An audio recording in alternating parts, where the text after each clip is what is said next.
Nobody knows what will be tomorrow, but you should be brave to make the next step to your successful life. That's it. Welcome to Unstoppable Podcast with Harry Sardinas, inspiring conversations with influential millionaires, investors, thought leaders, entrepreneurs who are making a massive difference with their innovative products and services, and sharing the challenges and wisdom of how they sold their first million. Fantastic, Dima. So, tell us the story. Why you decide to become an entrepreneur? Do you have any entrepreneur in your family? Why you decided to become an entrepreneur? Since my childhood, I understood that I cannot go to the work since 9 to 5 because my grandfather, he was he was a big boss of the big company with Wow. 1,000 employers and so on. And I was growing up with my grandfather and without a father, by the way. And I looked at him day to day, what he was doing. He was waking up, solving all the issues all over the business and so on.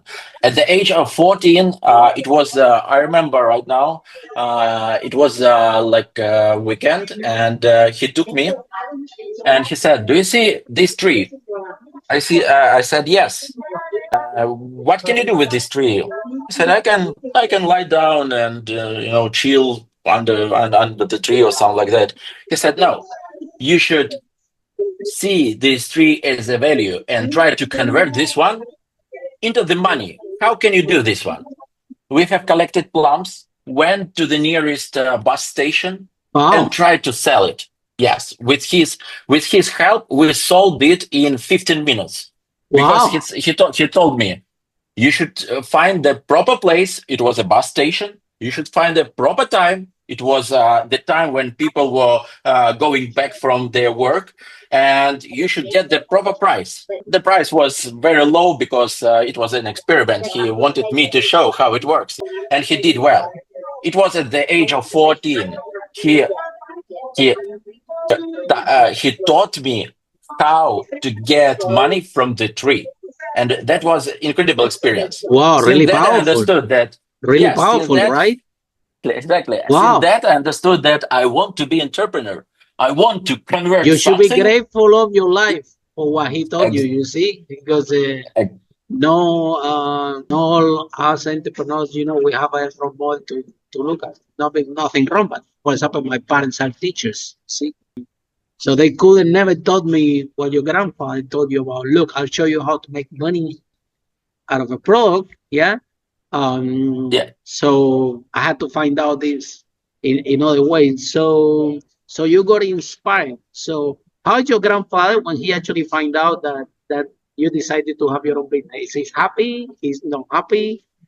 He's worried about you? He's telling you it's too much risk? What was the process? Sorry, he died 3 years ago. Ah, But wow. anyways, And was after he this, happy? he was absolutely happy what I was doing, because actually, being an entrepreneur, you are the king of your life. You are the king of your business. You are the king of your family, and so on. And taking responsibility for the people who are hired for the project you are leading. It's, in my personal opinion, only 4% of population of our planet can be entrepreneurs. Gift. It's a gift, not any It's not guy for or. everybody. The biggest question is, which honestly I cannot answer yet, and I would like to ask you this question. Uh, what do you think? The entrepreneurship, you get this once you're born, or you can study this one? This is the question for you. I think, well, based on this broadcast, we have interviewed already 500 billionaires, entrepreneurs so far from this broadcast, and this is what we find out. We find out that every entrepreneur has something within themselves that they know that when they have the chance, they can do better, right? It's sometimes I call it ego, right? It's not family related because some people this broadcast came with me that they don't have any reference from the family or from any friends. They just So, but I knew from inside when I was working as an employee, I knew I always was thinking, what can I do? I can do something better. I want to do it on my own, right? I think that sometimes, even when I was an employee, I was, and they give me a job and they tell me, Harry, you have to do it like this. I always was thinking, no, there is a better way to do it. There is a better way to do it. I cannot do it like that. There is another way to do it better. So I always have an idea how to do better. And I think all the entrepreneurs have this within themselves. Right now, this is the problem. The problem is that some of them, yeah, like me, until one drastic incident happened, you don't take the decision. Like for example, for me, I was working a job and things like that. They traveled to London, but then my dad got very sick, and I didn't have any money to go and see him. So that day, I took a decision. I will never be without money ever again. And since then, I said, I'm now going to open my business and I'm going to do this. And I took that decision, right? There are, so the biggest problem that we find out is that some hidden entrepreneurs, they're waiting for a dramatic thing to happen in their life in order to become that entrepreneur. For example, for you, Dima, do you have a job in your life, or you never have a job since you're 18? You start your own business, or do you have at some time work for anybody?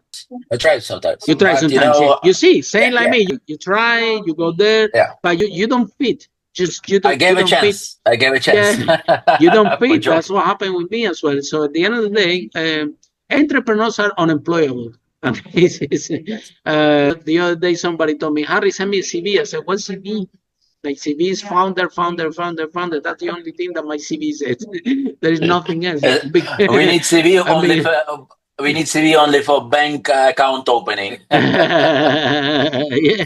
So at the end of the day, but then Dima, exactly being an entrepreneur is not for everybody. I love it, yeah, because you can design your life and you can design your freedom, right?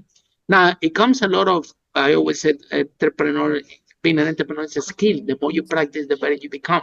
Now, it's like swimming or to drive in a car. The more you drive, so it's not such a thing that, oh, Harry and Dima, they are good entrepreneurs because they are lucky, because they are more smart. No, we just try and fail, try and fail, try and fail. And in this experience, you develop skill. Same like driving a car. When you start to drive a car at the beginning, you didn't drive straight away. So you fail, you fail, you fail until finally you develop the skill. So a lot of people give up before finally developing this skill. And sometimes the process of developing skill in entrepreneurs could be business failure, could be bankruptcy, could be, for example, in my own experience, I opened one restaurant once, long time ago, and I lost 200,000 and 2 years of my life. It was a total disaster. Yeah, I thought it was a good Yeah. idea. Well, it wasn't. Sorry for interrupting you. Go ahead. Was that the best experience for you? Oh yes, I at mean, the what time. happened after? Hold on. At the time, at the time I thought it was this horrible experience because I lost my girlfriend back then. I didn't only lose the money. I lose the money. I lose 2 years of my life working Monday to Sunday. I lose my girlfriend. I lose most of my friends. I haven't seen them for 2 years. Most of my family. So at the time, I was feeling so angry, so depressed with me. What happened? What I did that? Yeah. And but after I realized that this is the best master in business that I ever have. My first The business, best lesson. yeah. My first business properly was doing very well. We managed to sell over 5 million, and I thought that I was the king. I thought that was a big deal, that I knew everything about business. Then I opened this restaurant, and I find out that I know nothing. That I'm a nobody, and so keep me to the ground. Yeah, put my feet back in reality. Yeah, and I did understand the complexity, and I did understand that sometimes you took a wrong decision, that and you don't assess properly, then failure. But the failure was a big Bless lesson, you. the Yeah. biggest even lesson.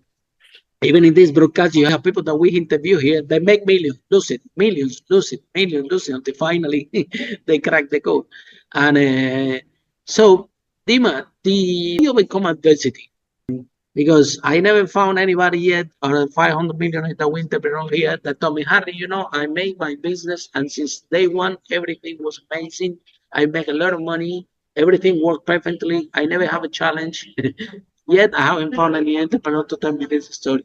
There is always challenges. There is always setbacks. There is always adversity. So, what was one of your biggest adversities as an entrepreneur, and how you overcome that adversity?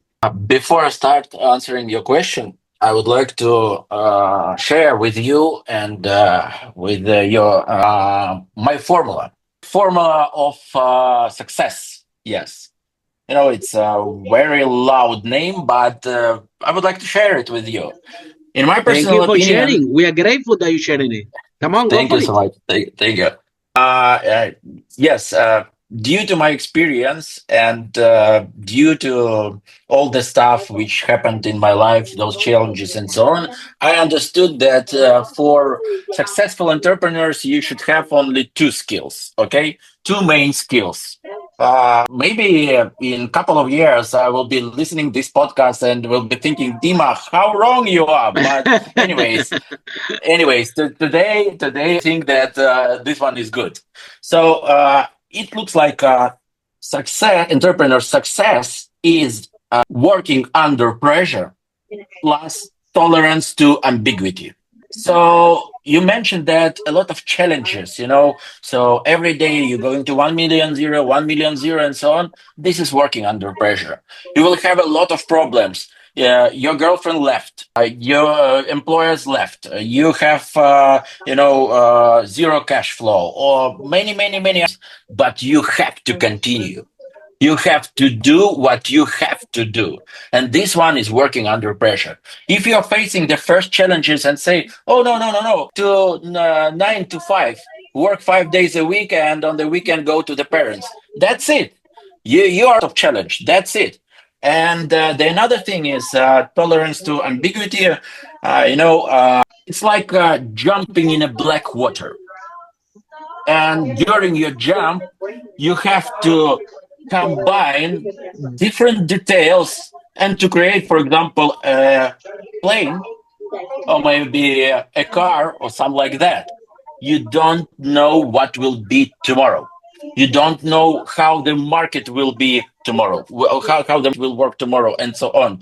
And many and dozens of things which you cannot predict. Who could predict the COVID-19? Do you know any guy who could predict that one? Maybe guys from Zoom, because the evaluation grown ridiculous. But we don't. Nobody knew Zoom before. Exactly. So core things for successful entrepreneurship, they are working under pressure, continuously working under pressure, without bad mood, without blah blah blah, on and so on, and for sure tolerance to ambiguity. Nobody knows what will be tomorrow, but you should be brave to make the next step to your successful life. That's it. Follow us for more interviews with world's most influential, audacious entrepreneurs that overcame challenges and adversity, providing you with the blueprint of how they sold their first million so you can grow your business exponentially.